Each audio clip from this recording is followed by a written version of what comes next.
this topic, we're going to look at some participation trends in the sport and recreation industry. Imagine 40, 50 years ago, this is the body of people who were active, and most of them would have been involved in some sort of competitive or organised sport. A few people would have gone out jogging and done fitness-based activities, but most people were involved in some sort of organised sport. So this is how our whole active population. What's happened now though is that we've had a division, and perhaps this many people are now involved in organised sport. So a much smaller proportion of the population. This many people over here are perhaps involved in fitness-based activities. So moving away from the organised either Saturday or midweek evening sport, that regular time commitment, and perhaps they've taken up a fitness activity which they can do at a time that suits them. It may not be the same time every week, may not be the same time every day. So this group of people played football on a Saturday. This group of people might go to the gym 3 times a week, but sometimes it's Monday afternoon, sometimes it's Wednesday lunchtime, sometimes it's Thursday morning. It's a bit flexible to fit around their busy lifestyle.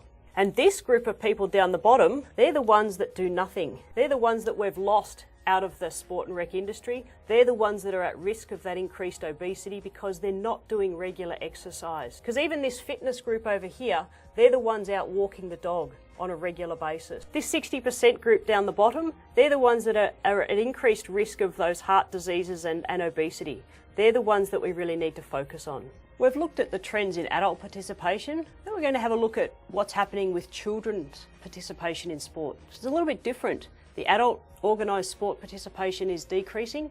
The percentage of children that are participating in organised sport is actually increasing. So there's been a gradual or a very slight increase in participation rates for children up to about the age of 12 to 14 in organised sport and dance. They've included dance in that, so the ballet lessons that the younger children have. So if we look at this, there's that quite high level of participation around 12 to 14.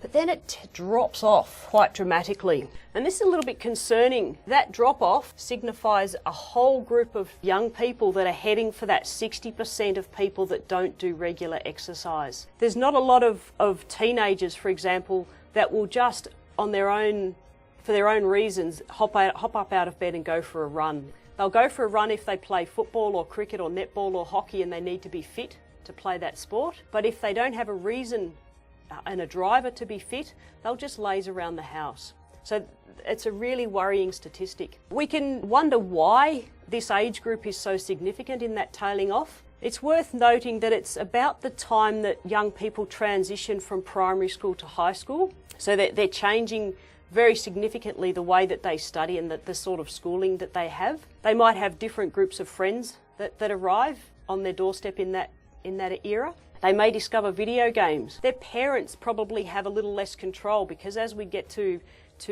being a teenager, we start to sort of flex our muscles and want to take charge of ourselves, and our parents don't have a say in what we do as much. You know, when we're 8 to 10 years old, we tend to do what our parents want us to do. And if they want us to play sport, well, we'll go along and play sport.